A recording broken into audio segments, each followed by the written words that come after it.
people just take out time to just send this link to someone who may be needing this, to hear this. You know, a parent, you know, a teacher, you know, a Sunday school teacher. This session is where they need to be, right? For today, this evening. So you don't want them to miss out on this session. Mrs. Charity Kish, this is your first time. Thank you for joining us, ma'am. It's a joy to have you. Okay, I'm dropping the YouTube link for you, right? And I'm going to end my poll. Okay, we still have some people voting. I'll give you about 1 more minute because I'm going to hand over to Dr. But remember that you need to share the YouTube link so that people can join. Amazing. So what I can see here, based on the results, is that we have more people who have not attended Dr. Kwenu's webinar. No, we have more. 82% of people here have never attended a webinar. That is so amazing, and we are so overjoyed to have you. We know that going forward, you will not be in this category because you would want to attend more of our webinars. You're in for a fantastic time, and you're going to learn a lot. What will be helpful for you? Ensure your internet is stable. You may need to have maybe a writing pad, or you want to jot down on your phone. You know, you can take screenshots as well, take copious notes if you can. And I am sure that you are going to enjoy this session. Okay. So, if you're ready for Dr. Kwenu, you're going to put it for me in the chat box. Say, I'm ready. Temitope Jackson says, it's my first time. Wow, you are welcome. We are happy to have you. We are happy to see you. Welcome, welcome, welcome. You're ready. I can see one, I'm ready. Awesome. Abayomi Ademefun says he's ready. Yes, and Dr. Kwenu is ready for us, as we can see. Yes, my ED is ready, and as usual, she's looking beautiful, and she's going to take it from here. You're welcome, Ma. Lovely to have you. Thank you so much. Thank you so much, Mosun. You've done an amazing one. This is exciting. I have quite a number of people already on, and I know that, and it's nice to see quite a number of people that this is their first time. Please make sure that you take copious notes. I'm going to repeat that, please, because this is going to be one of the most important seminar or webinar you have attended.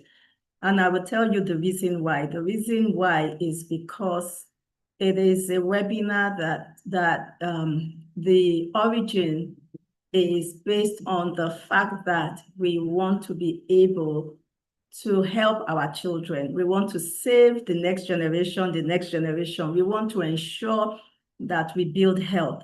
Now, I'm going to do something quickly. I realize that I'm not recording on this platform, so give me a moment. Let me start the recording.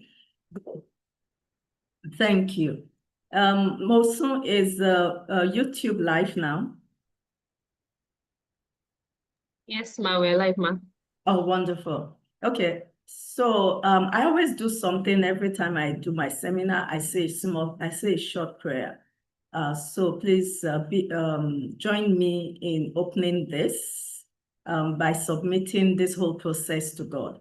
Heavenly Father, I come once again this evening, and I pray, Lord, that this time will be the best time that many of us have ever had, especially those of us that are actually parents now.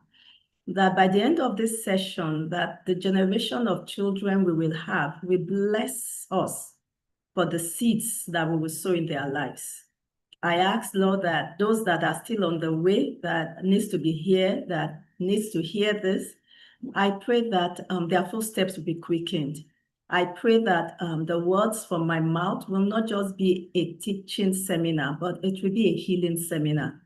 That has always been my desire every time I teach, that people will leave here healed, restored. People will leave here, that's real, what Aruka means is healing and restoration. People will leave here with answers they've been asking for. People will leave knowing what to do. People will leave encouraged to go, to take the next step. And so that is my prayer, and I pray all of this in Jesus' name, amen. Okay, so, and the reason I do that, honestly, is that I'm not just a teacher. I'm not just one of those that run webinars. I have a desire to see healing. I have a desire to see wellness. So I'm first a healer in that regard before anything else, before I am a teacher. I believe that that information can bring about healing. And I've had people attend my seminars or my webinars and they say, do you know that just being here, many of us, I know many people here have received healing, have received answers that have transformed their lives. I remember meeting a lady once and she was at my webinar, and afterwards she phoned to ask some questions, and because she was so far away, she wasn't in Lagos, I said, well, you can't come in and see me, but let me in my office and have a clinical consultation, but let me give you some things that you can do. And I saw her a few months later, and she was so excited. She said, see, I'm doing so well. I'm fine. The things you said to me, I did them, and look at me, I'm doing much better. I'm so happy. And so that is my greatest gift, is that the things that I teach, the things that I discuss will help you to bring healing and fullness to your life. So join me as we dive into today's webinar. And today we are focusing on our children. We are focusing on our babies, you know, whether they are teenagers, whether they are just the tiny little.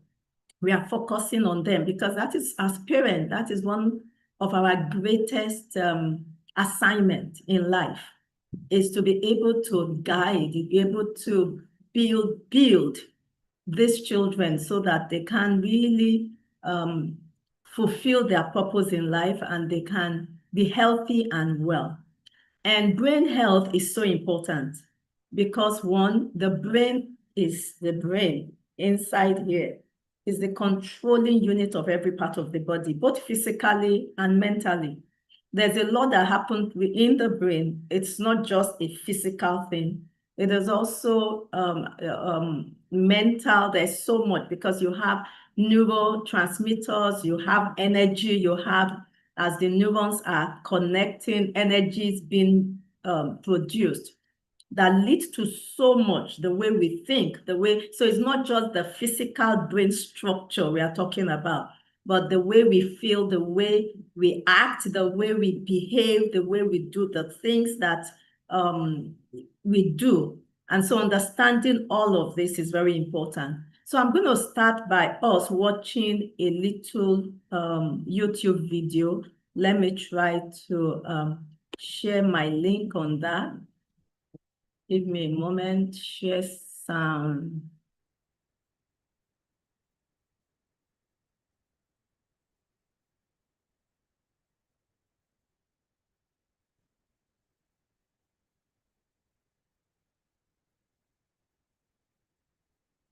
Okay, so I'm going to play this.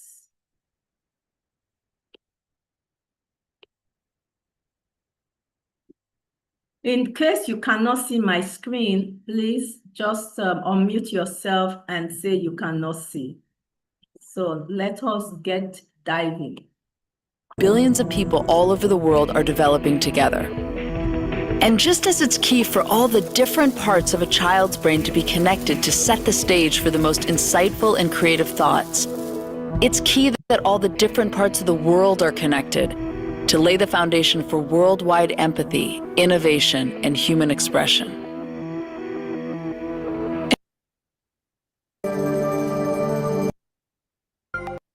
100 trillion links. So are there more connections in a child's brain or on the internet? Well, the internet has over 100 trillion links. And an adult's brain has 300 trillion links. But get this, a child's brain has a quadrillion connections, 10 times the number of connections of the entire internet. A child's brain has more connections than the entire internet. Yes, it blew our minds too. How is that even possible? Let's break it down. As we said, a baby is born with 100 billion neurons. But those quadrillion connections, they're not there yet. Those connections form at a very rapid speed during the first 5 years of life, at 700 to 1,000 new synapses per second. Those connections are created through every interaction a child has and are important because they form the architecture of the brain. So every time you talk to and engage with a child, you are literally growing a brain, connecting the different parts of the brain, which allows for new ideas, insights, and creative thinking. So each moment of eye contact, each new word exchanged, each time you make a child laugh, you are strengthening these connections. And since there are so many different ways to do this, we ask people around the world, send us videos of your favorite ways to engage with the children in your life.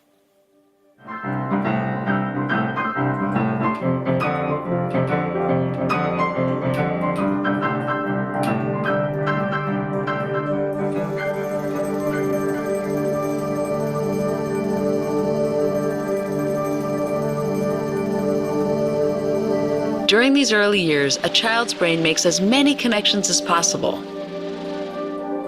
And then it begins pruning the ones that aren't used and strengthening the ones that are. A dynamic process that continues throughout life. But since a child's brain is activated by everything it encounters, it can also be overwhelmed, which causes stress. When the brain experiences stress, the body's alarm system is activated. If the stress is relieved quickly, the system easily returns to normal. And while learning to deal with stress is an important part of development, severe situations such as ongoing abuse or neglect, where there is no caring adult to relieve the stress, leaves the body's alarm system activated, which can have serious lifelong consequences for the child. This is known as toxic stress. Toxic stress can lead to a body system set permanently on high alert. It causes the synapses we use for learning and self-control to be pruned, while connections for fear and rash behavior get stronger. Okay, so I'm going to stop sharing at this point, and we are going to go straight to my slide.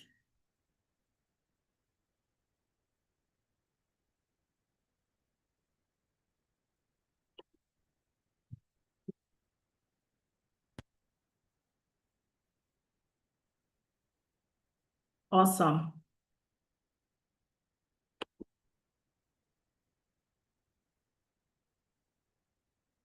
Okay. So for those that do not know me, my name is Dr. Eniabito B. Koinu. I am a clergy. I'm sure you have already ascertained that. I'm a brain health consultant and a family therapist. And so I will start by giving an overview of myself. So I have a PhD in counselor education and supervision from Mercer University, Atlanta. I have a master's in marriage and family therapy. I have a doctor of chiropractic degree. I have a BA in theology. I have doctor of chiropractic degree from Life University, Atlanta. I have a BA in theology from Life Theological Seminary. You can see I seem to like life, you know, life Theological Seminary, Life Chiropractic University. I have a BSc in microbiology, and then I have various certifications in Christian sex therapy from Richmond Graduate University, and then biofeedback and neurofeedback certification. And the reason I have all of that is in my search for the best thing to do with the brain, starting with my own brain. I grew up as a young person, very interested in my brain. So I started with my own brain because of what was going on in my brain. I had a traumatic brain injury at the age of 2. And you see, I'm excited to be doing this because I provide hope for many parents. Some of you are here, that your children are not, performing like every other child. or you feel that there's something going on, I provide hope, because if I can do what I have done with the challenges I have, then I want to say to you out there, don't lose hope. Don't be tired. I will share a little bit about my story. I actually have a book that I have written, and you will soon see that book, and I will encourage that as many people that have children with some form of learning challenge should get that book, because it will help you. My mom is dead now, but I wish she was alive to have read the book. Then it would have helped some of the pain that she went through bringing me up. So I had traumatic brain injury at the age of 2 and developed what you call ADHD-like symptoms. I'm not sure whether it was the injury that led to the symptoms, or it was because of the symptoms, ADHD, that I fell down and I wasn't asleep at 12 midnight at a party, dancing at a party in my family house at almost 12 midnight. So it must have been my hyperactivity that led to it. But eventually I had a traumatic brain injury. I was in coma for about 2 days. I was age 2. And then when I came back, I started having all kinds of brain symptoms. Now, with what I know now, I understood what had happened. But at that time, this was long ago, long ago. Over 50-something years ago. And I came around and I was stuttering. As I began to speak, I started stuttering so badly. As I grew older, I had poor memory. I had, meaning I couldn't remember practically everything. And this is all in my book, so I wouldn't talk too much about it. I couldn't remember practically anything. In primary school, every day I go to school, I forget something. I forget either my school bag, my water bottle, the key to our house. Imagine, we were breaking our locks almost every week. And I got to a point that my mother stopped giving me the key because she knew that, and we had to look for somewhere to keep it. Because when she gets back from school and see me outside, she knew that I had lost the key, and then she will have to carry me and pass through the window to go and open the door through the back. So that was the way out. We had, she had to leave a window open so that she could carry me up, and I will enter into the window and go through the kitchen and open the kitchen door at the back. And this was frustrating for her, but embarrassing for me, because she will come to school and stand in front of my classmates and beg them that when I'm coming home from school, if they notice that my bag is not on my shoulder, they should put my bag on my shoulder. If they notice my water bottle is not in my hand, they should put it. She came to my teacher in school, in primary school, and paid my, gave money to my teacher to ensure that when I come to school, my bag was with her, my teacher. I will put my bag beside her every day. Those were some of the things she knew how to do. Those were some of our own brain hacking strategies. But I'm going to be teaching you some other brain hacking strategies that I've learned along the way. And so I grew up not being able to remember even my friends' names. So I'm standing with them. That is recollection, memory recollection. I'm standing with them and I want to call their names. And this was when I was a teenager. I stuttered till I was almost in my 20s. So it is interesting that I speak as fluently as I speak now, but you can see I'm moving my head because I need motion in order to be able to allow my brain to function. So I move about a lot. My journey continued. I said gross memory loss, names, numbers, birthdays, never remembered anybody's birthdays. My family knew that, so they always have to remind me. So my niece will remind me of my mother's birthday. My mother will remind me of my niece's birthday. And so everybody just had to find a way to ensure that I was, I had a normal life. I can get fixated on ideas, and so as a result of all of this, honestly, because I was quite intelligent, yes, I was intelligent, so I became very interested in the brain. And, you know, for me, as a clergy and as a Christian, you can imagine, yes, I prayed about all of these issues. I remember one day I was so discouraged, I was so distraught because of my memory. I went and just went flat on my face in the place of prayer and said, Lord, I am just in my 30s at that time. My memory and my brain is feeling like a woman of 70. Is this how I'm going to is this how I'm going to live? You need to help me. You need to do something about this. And, you know, and that is the answer. What I'm doing today is the answer, because God answers us in different ways. Some of you are thinking a miracle only happens when you get up from that prayer and your brain is clear.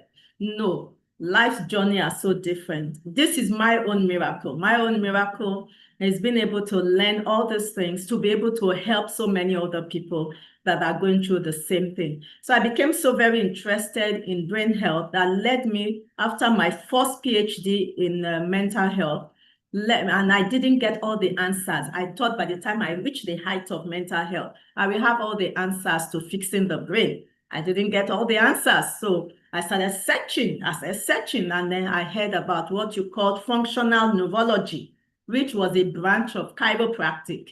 It was, while I was in my late 40s, I enrolled in the US to go into chiropractic school. That took me 5 years, like being in medical school. And because I was also learning functional neurology. And that helped me to learn more about a brain-based approach. And as a result of that, of my journey, and this helped, being in chiropractic school helped me to understand what was really going on with my brain. I was able to pen down my experience, understand my experience, and I was able to write my book through all my experiences over the years from childhood. And Are You Like Me? The books, you can, right now they are available only at 2 bookstores. It's not online. You can get an online copy, and that is Trinity Towers VI Bookshop and Latana Bookshop, Latana Ventures Bookshop. And so if you're interested, or you can order it, you can reach out to us if you're interested. But I will encourage that everyone that is interested, the Lord God has helped me amazingly. I have learned so much in all the PhDs and doctorates and all of that. And through prayers and asking what is all of this about, I have helped to improve my own brain health. That is why I have what I have. And by God's grace, I am looking forward to providing you with information that can help your children. And some of you that your children have learning challenges, you also do. You know, it was as I grew older, I realized that my mother, because we get our brain from somewhere. It didn't drop down from heaven. And so if there's already something going on in your brain as a parent, of course, your child is going to get the weaker version of it. And so when you have a child with some learning challenge or autism or ADHD, there's something also going on with one of the parents' brain. So what I'm teaching you today is not just going to help you, but it's also going to, for your child, but it's also going to help you understand your own journey. And so I want you, like I said, as we dive into this, so let me explain to you, this is a lot of information. Let me warn you. My slides, I have 205 slides. I'm not going to go through everything. These are my teaching training slides. And this is, so I'm going to jump some of those slides to show you what I want you to see. If you want to go through some of my trainings, then you can come and learn more, get more information from the slides. But I want you to take notes. I want you to you ask questions, so for clarification. And so this talk is divided into 3 parts. Part 1 is I'm going to look at the brain. I'm going to teach you the basic things you need to know. Everybody, I said facts that as a parent, as a human being, facts that we need to know about our brain. It's just like having a car. and not knowing the parts of your car and what they are used for. When your car breaks down, you don't know what to do. You are always dependent on the mechanic, and the mechanic will use you to eat. And so the same way, when we don't understand our bodies, and especially the planning, the master, the master of it all, the brain controls every part of your body, your breathing, your pooing, your digestion, your speaking, your stress, everything, your reproduction, your brain, the nerves from your brain controls everything. And so if you have a body and you don't understand the controller of everything, then you will be left at the mercy of others to tell you what is wrong with you when things are not going well, or when things are not going well with your child. But you see, when you know who to call for help. When you know your body, many times I have, when I go and see a doctor, or I go for tests, I already know what's going on, because, so I tell them, this is what I think is going on. Can you test it? And so because of my knowledge of my body. So understanding your child's brain development is key to effective parenting.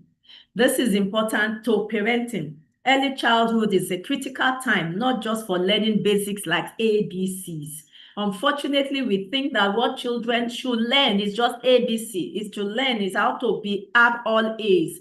And we have invested so much in education. We've invested so much. I'm sorry, I'm being passionate about this, in giving other people the responsibility to train just an aspect of our child's brain.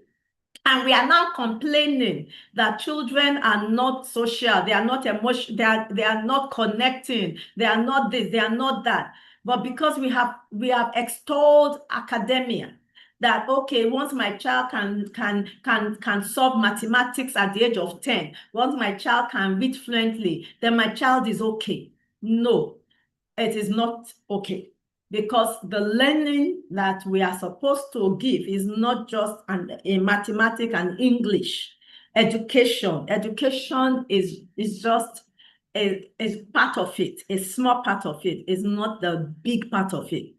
And our parenting is, our parenting is not really about just teaching ABCs, but for building emotional stability, in helping our children with resilience, helping them with abilities to self-regulate, helping them with the ability to choose relationship wisely, make wise decisions, function well in the society, be mindful, not be rude, be kind.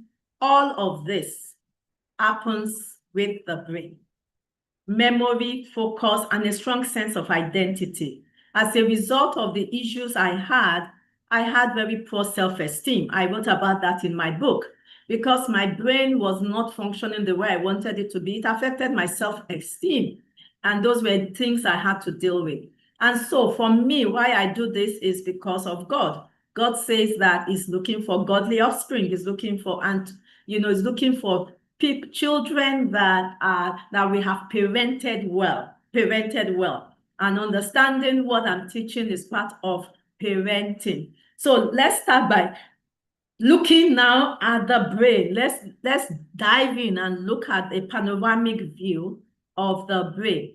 Please, believe me, if this is the only thing that you get at the end of this seminar, if you don't get anything else, but you understand, okay, I didn't finish when I was talking about the things I wanted to teach. So the first part of it is about the brain, which we are going into. Then the next part of it is about the brain dysfunctions, when things go wrong. And the last part of it is about what can you do? What do you do? So just go sit with me. So first part is learning about the brain. Second part is learning about, when things are not okay for children in the brain. And the last part of it is what can you do? So that's how we are going to progress. So part one is what we are doing now, the brain. Our brain, like the video I showed you, is made up of billions of neurons. What are neurons? They are cells. Our bodies are made up of cells. Even though we see this skin, if I break it down, it's tiny, invisible cells that we cannot see. Tiny cells. The brain also has its own type of cells. The body has its own kind of cell. The brain has its own type of cells. The cells in the brain are called neurons. And this your brain under the skull, The skull is the hard cage. To protect the brain is like butter, soft and very, very, easily damaged. And so inside that butter is made up of tiny, tiny brain cells, over 100 billions. They are called neurons. The most complex living structure in the society, the most complex. Even doctors don't like, very few doctors are neurosurgeons or anything to do with the brain because they say it is so complex. It makes us who we are. It makes us who we are, whether physically, whether through the energy, through the organization and neurotransmitters and what is going on in that brain. And, there's this scripture that I like that says, as a man thinketh, so is he. And so the things that are going on with your physical or your psychological brain, determines who you eventually. So I am my brain, whether physical, psychological, the way you behave, the way you talk, the way you analyze, even the way you do spiritual things, all comes down to what is happening in that part of your body. Now, learn a bit more about the brain. The brain, let me try to put this to one side. Yeah, good. The brain weighs 3 pounds, approximately 3 pounds, 78% water. Do you know why you begin to behave normal when you are dehydrated? Because the brain is 78% water. So please remember, when you are dehydrated, when there is not enough water in your brain, you begin to feel uncomfortable. You can start hallucinating. You can start having some mental health symptoms when you don't have enough water. You are not drinking enough water in your body because your brain is 78% water, 10% fat, 8% protein. It is so soft, you can cut it with a butter knife. It is the size of a grapefruit. I wish I had brought in my grapefruit. It's the size of a grapefruit. Outside of the brain, you have this convoluted brain. If you stretch out this convolution, oh my goodness, it is so long. And in order for it to be compact, it is convoluted in so that you have all those billions of neurons inside. The fold allows maximum surface area. The brain uses 1/5 of your body's oxygen. So that is why when you are not oxygenated, the first place when the brain is dead, and that is where oxygen goes to first. So when somebody is brain dead, the person is dead because, the brain utilizes 1/5. The brain gets about 8 gallons of blood each hour. Your brain is up, the glucose, the rice you eat produces glucose for your brain. Your meat, your beans produces protein. Your vegetables produces trace elements. And then your breathing, oxygenation. The brain needs about 8 to 12 glasses of water a day for optimal functioning for an adult. Part of your brain. So look at your part of your brain. So this brain, as it looks, is divided into different parts, and these different parts have different functions. And I just want you to know this. I'm not taking you to a biology class right now, but know that the front part of your brain is called the frontal lobe. The back part of your brain is called the occipital lobe. The front part is where you do all your thinking, planning, and executive function, self-control, self-regulation. That is the neurons that are there. That's their work. The back part of your brain, the occipital, that's where you interpret everything that comes into your sight, everything you see. That is that green part. The blue part is the front part. Then the temporal lobe, the pink part, is where you process emotion, memory, what you hear, and all of that. And then the center part, parietal lobe, the yellow, that is where you process everything you feel, sensory, everything. When I touch you, when the temperature is changing, when things are vibrating you, that is where you experience all of that. So the brain has specialized functions, and this is so important. And this is how we know when something is wrong and how to treat it in a clinical setting. So I have explained, so the frontal lobe, judgment, the parietal lobe is processing sensory and also language function. Temporal lobe is responsible for hearing, memory, language. And so when I do a brain scan, I do what you call brain mapping. I found out that many children with autism actually have dysfunctional brain, what you call it, brain waves in the temporal region. A lot of times you find that in the temporal region. And then the occipital lobe is the back of the brain and is primarily responsible for seeing. So is that not interesting? You do not see with your eye. This is, you don't see with us. You don't see with us. You see with your brain. And so when something, a lot of times, the sight issue is not, you interpret what you see. So your eyes are just like lenses.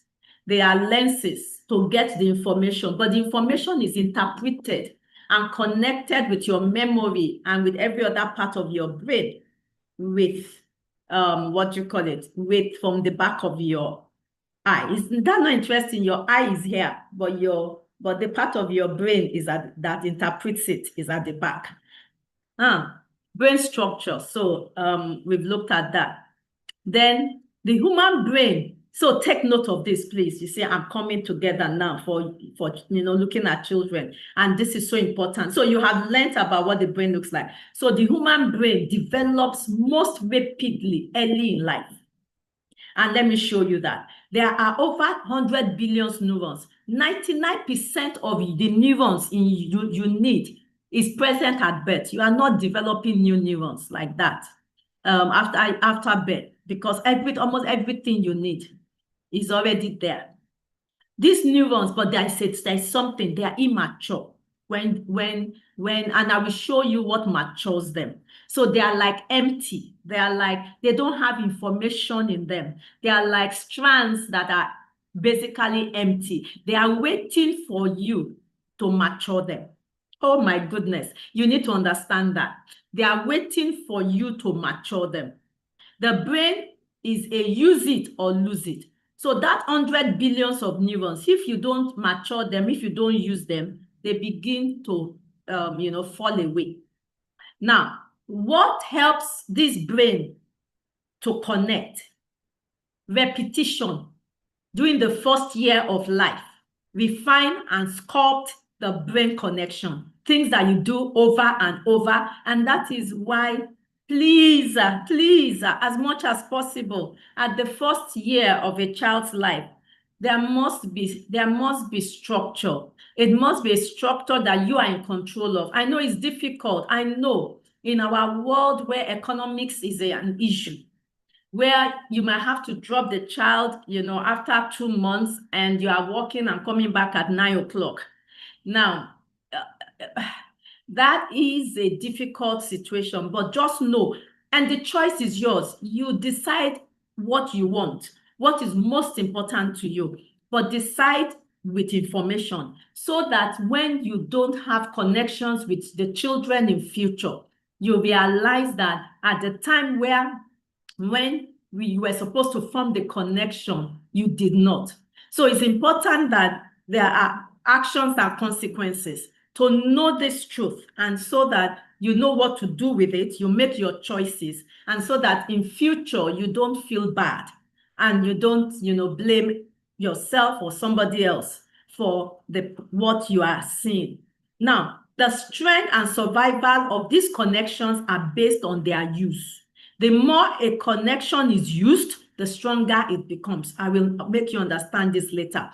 The more neurons are used, the closer they grow together. As neurons grow close together, the connection becomes more efficient. This change is in response to a patterned, repetitive behavior. Neurons that are actively used, that are not used, will die. So what am I saying here? Look at it with me. Most brain cells connections are made in the first year. The first 6 years of life is one of the most critical for you. So those that have this opportunity right now, please, when you leave this seminar, say thank you, God. Thank you, Jesus. Thank you. Because the first, that initial time where they are so dependent on you, where they are making you wake up nonstop, where sometimes you are so miserable because you are not having your life as it is the most important time of your investment. And then you can go to rest. Some of us in the later years are not resting because at that time when we are supposed not to be resting, we were resting. So it's important. If we do the work now, then we will not have to do it. We won't have to be looking for how to do it later. So please, by age 3, 80% of the connection has been made. The baby's brain has received enough information to say this is what life looks like. It received enough information to say that this is when you cry, this is what you get. When people squeeze their faces at you, this is what it means. When you lie, this is what happens to you. The brain is receiving information and using it to mature and to store. That neurons, those connections are storage systems, storing interaction as a template to use to behave. During the first 10-year, connections then begins to decline after this time to age 10. It begins. So the ones that were not used, connections that were not used, begins to go up. So if in that home, when growing up, at that age, the connection that was always used is the connection of shout, shout, shout, shout. So the one that will be stronger is shout. If you are upset, shout. If somebody upsets you, shout. If you are irritated, shout. That will be the connection that will be stronger. And the other connection that says, oh, you are nurtured, you are loved, you are petted. If that is not happening in that home, after a while, that connection begins to go weaker and weaker and weaker. And so the child does not grow up with this memory, with a strong tendency towards being touched, towards being hugged, towards, being nurtured. That's why some people will tell you they grow up and they say, no, I don't like being touched. Don't touch me. When you touch me, it irritates me. Because that part of the brain that connects with touch was not developed in childhood. So our adulthood is a product of our childhood connection. The part of our brains that we are allowed to connect as a result of the experiences we had while growing up. 60% of nutrition is used by the brain during the first year, and it decreased to 30%. So, it's some things my mother used to use to abuse, me as a child, makes sense. My mother will say that be eating jessovi be a day or be a ma jessovi is like, if you're overeating, they will say ma jessovi, that is really true. At the early stage of life, you are eating, a large portion of what you are eating, 60% of nutrition is used by your brain, by the child's brain. So you are eating it to the head. And that is why you want to look at what you are giving them to eat. That is why, especially at that stage, because you are using nutrition, the quality of the food source. It does not have to be expensive. It doesn't have to be expensive. It is quality. Is there protein? Is there trace elements, minerals and vitamins that the brain needs to grow? Is there serotonin? Is there magnesium in the food that is being eaten and is going to help the brain to develop? That is what is important. And then finally, the quality of relationships and experience in the first 3 years has deep, lasting impact on how your brain is wired, the kind of relationship. And that is why it matters, your couple relationship. That's why I read that scripture that says that God is looking for godly seeds and it hates the putting away, or when we deal treacherously with one another. So I have to talk about that as I talk about this. The most important relationship that the child is looking at In a home where there's a mother and a father, is your interaction, your relationship. You don't need to say anything. Their brain, they are not even making any effort. Their brain is just grabbing all your interaction and is using it to say this is how people behave. So whatever, whether it's a single parent home, whether it's a grandparent home, whichever, that is the template. It sets the foundation for development in every aspect of life.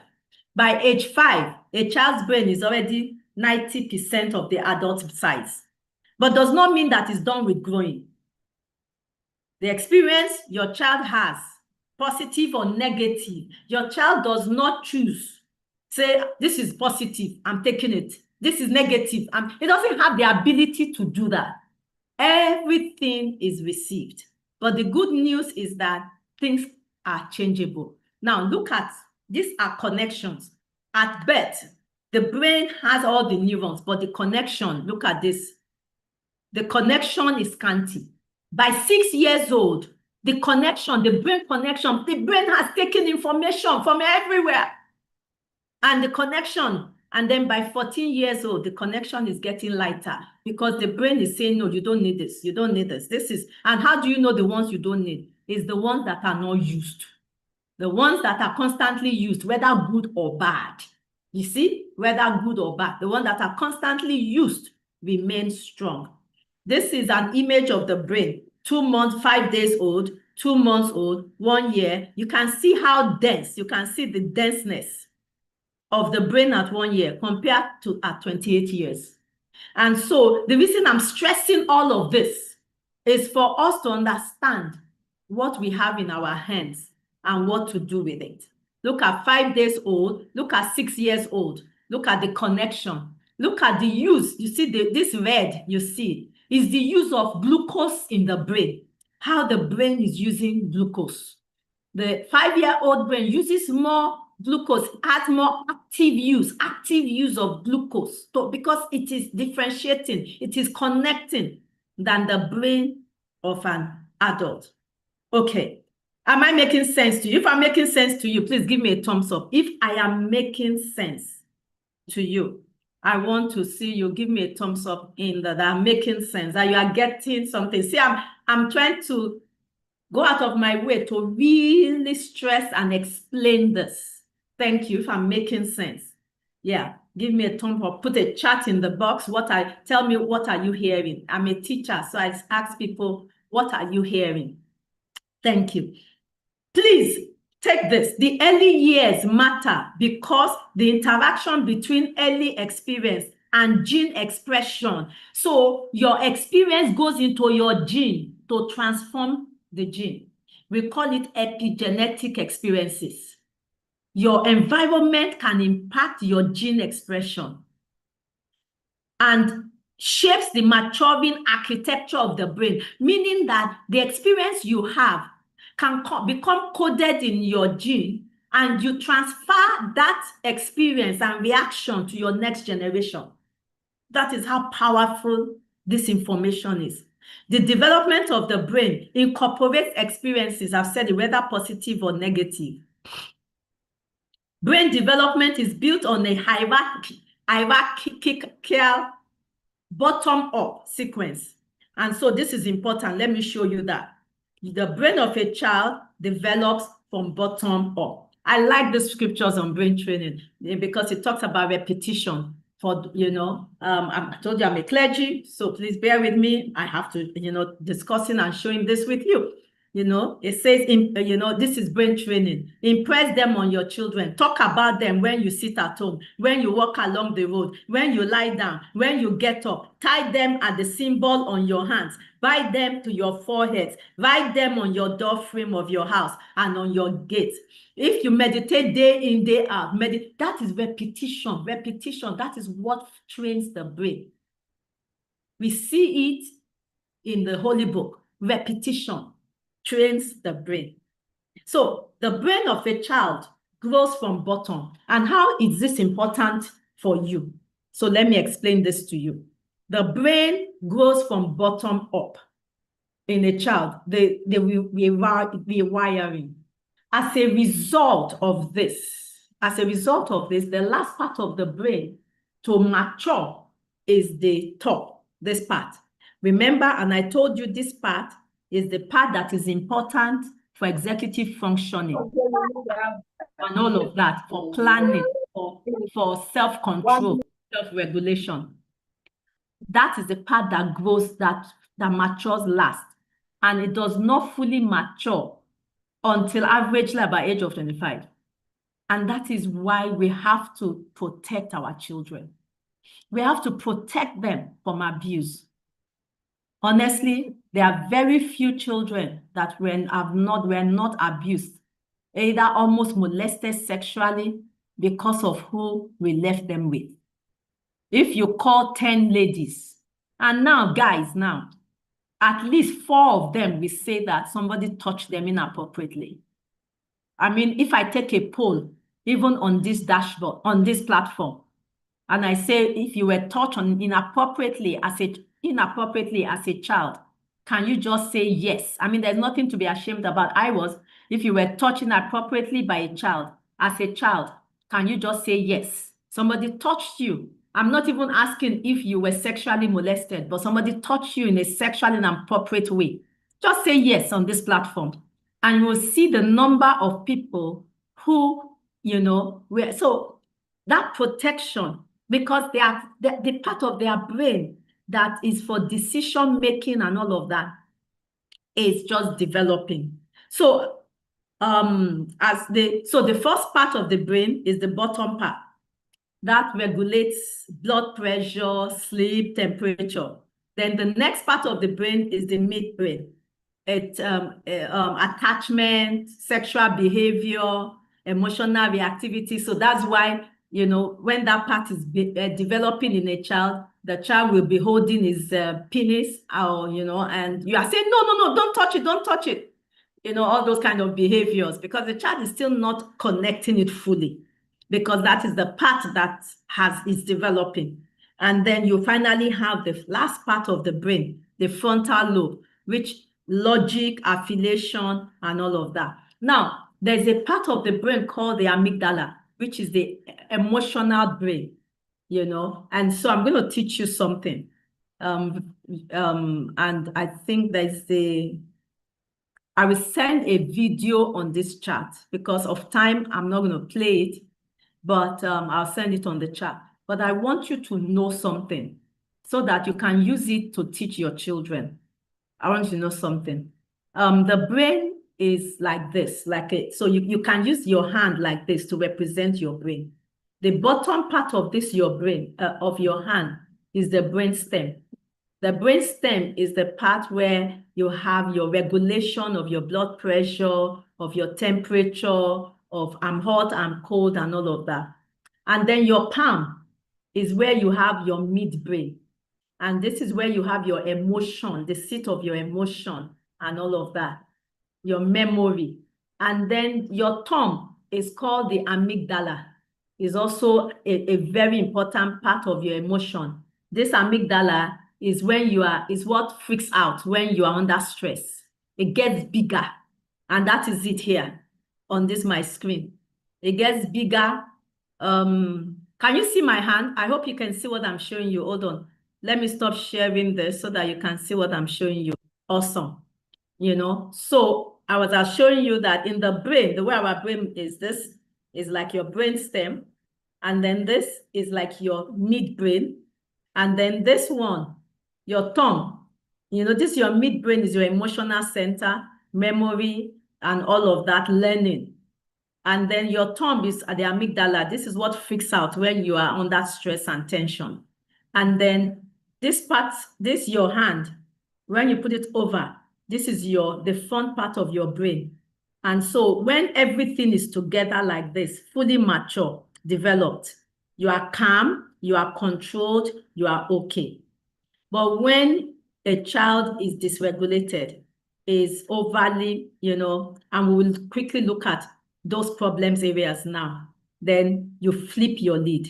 When you flip your lead, that means the frontal part of the brain is no longer controlling the amygdala, is no longer controlling the emotional part. The emotional part is exposed. But what controls the emotion? What controls? So some of us as adults, we lived more in this part of our life. We never had good control of our emotions. And so we flip very easily. And as a result, we teach our children to do that. Because it's through social learning that they learn that when you are upset, you scream. When you are unhappy, you throw tantrums. When you are discouraged, you sulk. All of that are learned through modeling and interaction. We learned it. We pass it on. So in order to not pass it on, starts with you, self-awareness of the things that you have learned. That is why we have a group we call the parenting group for people who are saying, oh, I have learned things that I really don't like the way I react to things. But the good news is that you can relearn. You can actually reparent yourself. It's a process, it's a journey, but it is possible. Okay, so let's continue. Give me a moment for this slide to move. 6 people are waiting in the waiting room. Can you let them in, please? Where is my admin? Well, thanks, ma'am. Okay. So this is what I have just described to you. This is a good way to ask yourself and your child. You can teach your child this. When the child is, what do you call it? Having tantrums. And then you have flipped your lid. Put your lid back. That is your thinking brain, your planning brain. And I will send you a video that explains this and shows you how, and if there's time after we have done, I will talk more about that. Okay, so let's talk about, I told you I'm going to jump some of those slides because this is a lot of information. Now, the impact of social environment on the brain development. For the human brain, the most important information for successful development is conveyed by the social rather than physical environment. Do you know that psychological abuse is worse than physical abuse? As much as physical abuse is bad, very bad, but psychological abuse, tearing somebody down mentally, psychological abuse is not only talking down on the person, it's when you don't provide the kind of care that a child needs. You are not there. You are busy, and it is, and you too did not experience it. So you were ignored. Somebody said to me that when she was growing up, when they hear the sound of their father's car, all of them run to their room and pretend they are sleeping because they don't want the drama that will take place. And so that was not a nurturing environment. And so if you don't learn otherwise, you've not been exposed to homes or places where that change, you see a good modeling, you will find out that even though you say to yourself, I will not be that kind of a mother or that kind of a father, but because your brain, the part of your brain that codes for that is not mature, it's not fully developed, you will find yourself eventually sometimes doing what you say you don't want to do. And that's why active being so please, parenting starts with us. It starts with self-awareness. Parenting starts with our own baggage, our own mess, your own, okay, so what are some areas? Parenting starts with you not viewing yourself as a perfect specimen of humankind. Parenting starts with you saying, do you know what? I'm broken. There are things in my life, there are things I learned that were not right. But with that, I can do better. I can create new connections in my brain. I can strengthen new connections through modeling, through mentoring. And that is why we have this mentoring program This is for parents. It's called Reparenting Yourself Group. And you see the flyer later on because you can do better. Now, we have what you call toxic stress.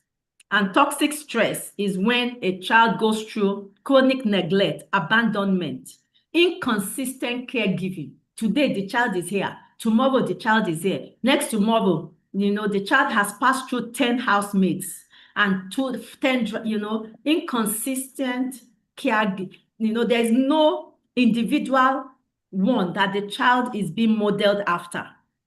It begins to mess up with the brain because, it's like today it is Kemi, tomorrow it is this person, next tomorrow, and then the parents are not available to provide that consistent pattern.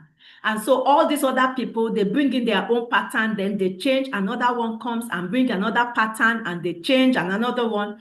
But if the parent has the ability to be there to give that pattern intentionally, parenting is intentionality, then even if you change helps, it does not impact as much as if there was no intentionality in the parent being available. Okay, so I'm going to, this is a CT scan of a child, a normal child, and a child that experienced extreme neglect. The neurons the connections are few. The brain is smaller. The brain capacity is smaller. And so that person does not have as much capacity to manage a lot in life. Okay, so let's now go to the next thing I want to talk about. So here I said experience shapes the brain. Every sight, sound, emotion, touch, word. What I'm trying to teach you in this time is a whole class. It's part of my training program. So I'm honestly trying my best to make sure I give you what is important and not overload you. So if you are feeling overloaded, please just put in the chat, I'm feeling overloaded. Repeated experiences such as a loving routine, laughter, fear, chaos, begin to form habits of how the brain reacts. These pathways become automatic responses, how a child reacts to stress, relates to others, and approaches learning. Before I do that, let me just play this. There's something I was going to play. Let me play that for you.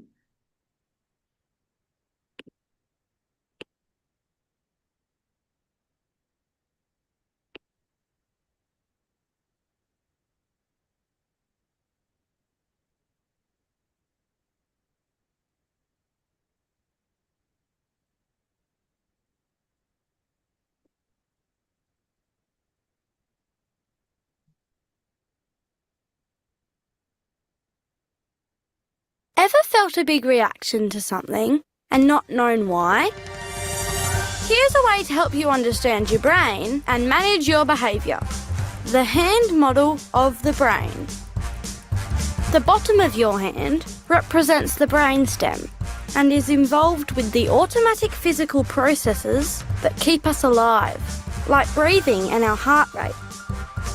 Your thumb is your limbic system, and with your brainstem forms part of your emotional brain.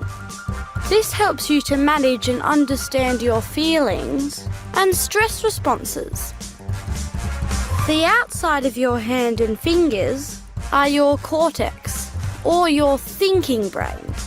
When the thinking and emotional brain work together, it's easier to manage your emotions, talk with others, and problem solve.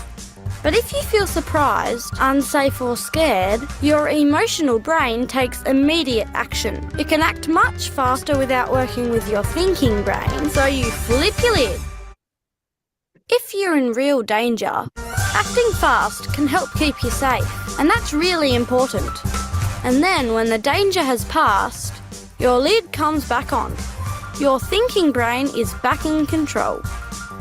But sometimes we flip our lids when we don't need to. How we think and behave isn't helpful. You can practice putting your lid back on by breathing slowly or by spending time with someone you trust. This tells your emotional brain you are safe, and it can work with your thinking brain again. Now your whole brain can help you manage your behaviour and your feelings.